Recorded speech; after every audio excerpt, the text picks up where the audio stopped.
আসসালামু আলাইকুম।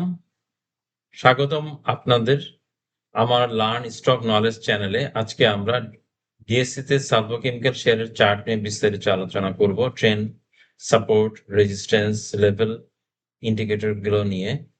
চেষ্টা করব অল্প টেক অল্প কিছু টেকনিক্যাল অ্যানালাইসিস ইন্ডিকেটরের মাধ্যমে যেগুলো আপনারা মনে রাখতে পারবেন এবং এগুলোকেই ফলো করলে ইনশাআল্লাহ আপনারা অন্ততপক্ষে আপনার শেয়ারে লস করবেন না। আমি আমি সবসময় আমার ট্রেন্ড লাইনগুলা ড্র করে রাখতাম। আজকে আপনাদেরকে শেখানোর চেষ্টা করব। আপনারা এখানে দেখতে পাচ্ছেন ট্রেন্ড লাইন ড্র এর একটা রে আছে। আমরা কিভাবে করব? এটা হচ্ছে ধরেন এটাকে সাপোর্ট হিসেবে ধরলাম। আমি রাউন্ড সার্কেল দিয়ে এগুলা সাপোর্ট হিসেবে ধরেছি, এগুলা সাপোর্ট হিসেবে ধরেছি। আর উপরেরগুলা রেজিস্ট্যান্স। সো আমি ট্রেন্ড লাইনটা ড্র করছি ধরেন একেবারে স্টিকের মাথা বরাবর এবং আরেকটা আমি লাগালাম যেটা নিয়ারেস্ট ওয়ান সেটা আমি দিলাম এখানে। আপনারা দেখতেই পাচ্ছেন এটাকে গ্রিন কালার দিলাম, এটা লক করে দিলাম। আপনারা দেখতে পাচ্ছেন এটা আওয়ার ডেইলি চার্টে এবং ডাউন ট্রেন্ডটা আমি এখন পর্যন্ত আমরা আরেকটা ট্রেন্ড লাইন ড্র করতে পারি আপের দিক থেকে। এদিক থেকে না করে আমরা এভাবে করি। দেখি এটা রেসপেক্ট করছে কিনা। আমরা এভাবে ড্র করলাম। এটা ডেইলি চার্টে দেখা যাচ্ছে প্রত্যেকটা ক্যান্ডেল ডেইলি। আপনি এখানে দেখতে পাচ্ছেন দীর্ঘদিন ধরে আপ মুভমেন্টে আছে, ডাউন মুভমেন্টে ছিল, তারপর আপ মুভমেন্টে গিয়েছে। এখানে আপনারা খেয়াল করে দেখেন কোথায় কোথায় রেজিস্ট্যান্স হয়েছে, কোথায় কোথায় সাপোর্ট পেয়েছে। আপনারা দেখতেই পাচ্ছেন ডাউন যে আপ মুভমেন্টের যে ট্রেন্ড লাইনটা ড্র করেছি এটা কিন্তু ৩টা জায়গাতে সাপোর্ট পেয়েছে। এই জায়গাগুলোতে সাপোর্ট পেয়েছে। আমি এই ২টাকে টাচ করে বাকিটা নরমালি এক্সটেন্ডেড হয়েছে এবং আমি চেষ্টা করেছি আরেকটা ট্রেন্ড লাইন ড্র করতে গিয়ে এটাকে রেসপেক্ট করে করে তারা রেজিস্ট্যান্স পেয়ে নিচে নামে কিনা আর এটাকে সাপোর্ট এই এই যে আপ ট্রেন্ডের ডাউনে যে চ্যানেলটা ড্র করার চেষ্টা করেছে এটার মাধ্যমে সে সাপোর্ট পাচ্ছে কিনা। এখন আমরা আওয়ারলি চার্টে যাই। আওয়ারলি চার্টে আমরা কি দেখতে পাচ্ছি?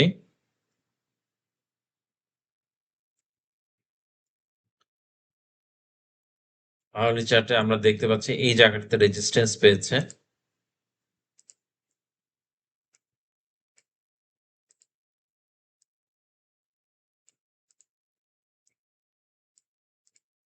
এখন দেখার বিষয় হচ্ছে এটা আমি লোয়ার ধরলাম, হায়ার হাই হবে, এটা হায়ার লোয়ার হবে এবং এটাকে যদি আগামী দিন এটাকে ভেঙে এটা একটা রেজিস্ট্যান্স মান্থলি রেজিস্ট্যান্স ড্র করেছিলাম। এই রেজিস্ট্যান্সটা ব্রেক করে কিনা এটা দেখার বিষয় এবং এটা হায়ার হাই ছিল, হায়ার লো হয়েছে। আমরা কিভাবে হায়ার লোটা ড্র করব? ধরেন আমরা এখানে একটা হরাইজন্টাল ট্রেন্ড লাইন ড্র করি। হরাইজন্টাল সাপোর্ট জোনটাকে আমরা আঁকার চেষ্টা করি। তো আমরা এখানে দেখব এবং আমরা আরো কিছু জিনিস করি আপনারা বুঝতে পারবেন। আমি চেষ্টা করি আরেকটা ট্রেন্ড লাইন ড্র করতে। একটা হরাইজন্টাল সাপোর্ট জোন তৈরি করার চেষ্টা করি এটাতে। আপনারা দেখতে পাচ্ছেন এই এই জায়গাটাতে বারবার সে সাপোর্ট পাচ্ছে আওয়ারলি। এই পুরা জোনটাতেই একটা সাপোর্ট জোন হিসেবে আমরা ধরতে পারি। আমরা এটাকে ডিলিট করে বক্স করে ফেলি। আমরা যদি এটা ড্র না করি তাহলে মার্কেটে কি হচ্ছে আপনি ধরতে পারবেন না। এই জায়গাটা আপনি ভালো করে খেয়াল করে দেখেন। অনেকগুলা জায়গাতে সে সাপোর্ট পেয়েছে এবং সাপোর্ট তার মানে স্ট্রং একটা সাপোর্ট জোন। এখানে সাপোর্ট পেয়েছে, এখানে সাপোর্ট পেয়ে উঠে গেছে, এখানে সাপোর্ট পেয়ে উঠে গেছে, এখানে সাপোর্ট পেয়ে উঠে গেছে। এই জায়গাগুলোতে সে সাপোর্ট পাচ্ছে। আশা করি এটাকে একটা ভালো সাপোর্ট হিসেবে জোন হিসেবে কাজ করছে। এটা যদি ভেঙে যায় তাহলে কিন্তু আপনাদের নজর রাখতে হবে আসলে কোন দিকে যাচ্ছে মার্কেটে। তো আমি এখন একটা আওয়ারলি চার্টের একটা ট্রেন্ড লাইন ড্র করি।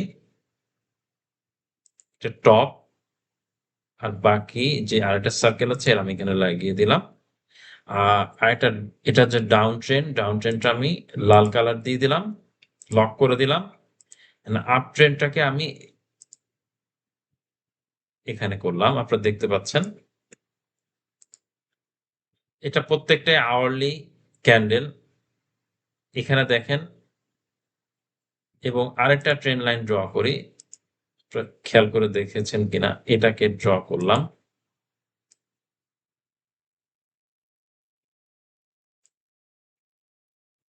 আমরা এটাকেও করতে পারি, কিন্তু এটা করব না। এটা ক্যান্ডেল গুলাকে ভিতর দিয়ে চলে যাচ্ছে, আমরা শুধু এটাকে ড্র করলাম। আমাদের এই ট্রেন লাইনটা দরকার নেই, আমাদের নিচের থেকে আমরা যদি এটাকে গ্রিন হিসেবে ধরলাম তাহলে বুঝতে সুবিধা হবে। সেভ করলাম। এখন এইটাকে, এই ট্রেন লাইনটাকে যদি রেসপেক্ট করে, এখানে একটা সাপোর্ট পেয়েছে, দেখতে পাচ্ছেন এখানে একটা সাপোর্ট পেয়েছে এই জোনটাতে। আমরা এখন দেখব এটাকে রেসপেক্ট করে কিনা। এটা হচ্ছে, দেখেন আমি যদি একটা ড্র করি হরাইজন্টাল লাইনটা আমি এই রেটাকে নেই, এটার প্রাইস কত 37.9, এবং লাস্ট উইকে যেটা সাপোর্ট পেয়েছে সেটাকে আমি ড্র করলাম, ধরে নিলাম আমি প্রাইসটা দিয়ে দিলাম এখানে 38.1 বা লেস দেন দ্যাট ওয়ান, 38.1 দিলাম। তার মানে, এবং লোয়ারের প্রাইসটা কত, আমাদের লোয়ারের প্রাইসটা হচ্ছে 37.9। অল্পর জন্য এটা আমাদের এই 37.9 এর নিচে আসেনি, তার মানে এটা হায়ার হাই পজিশনে আছে। তাহলে আমাদের এটা হচ্ছে আপ মুভমেন্টের ট্রেন্ড লাইন, ডাউন মুভমেন্টের ট্রেন্ড লাইন। এখন আমরা আশা করি এই ট্রেন্ড লাইনটাকে, ডাউন মুভমেন্ট ট্রেন্ড লাইনটাকে রেসপেক্ট করে, আমি এটা এখানে কল আউট করে দেই, কল আউট করে এটা নাম দেই ডাউন ট্রেন্ড লাইন, কালার করে দিলাম এবং আমি ব্ল্যাক করে দিলাম। আর এটা হচ্ছে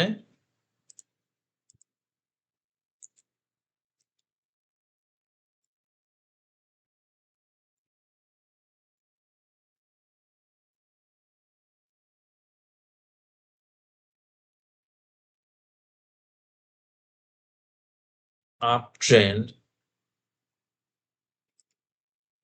trend line, sorry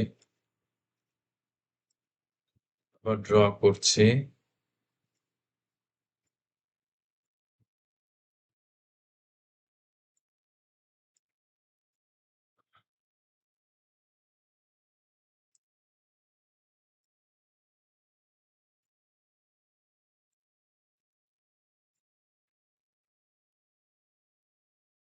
up trend,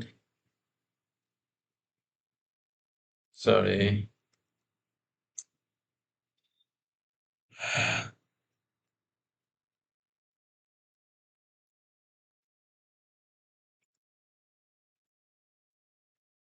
sorry for uptrend line,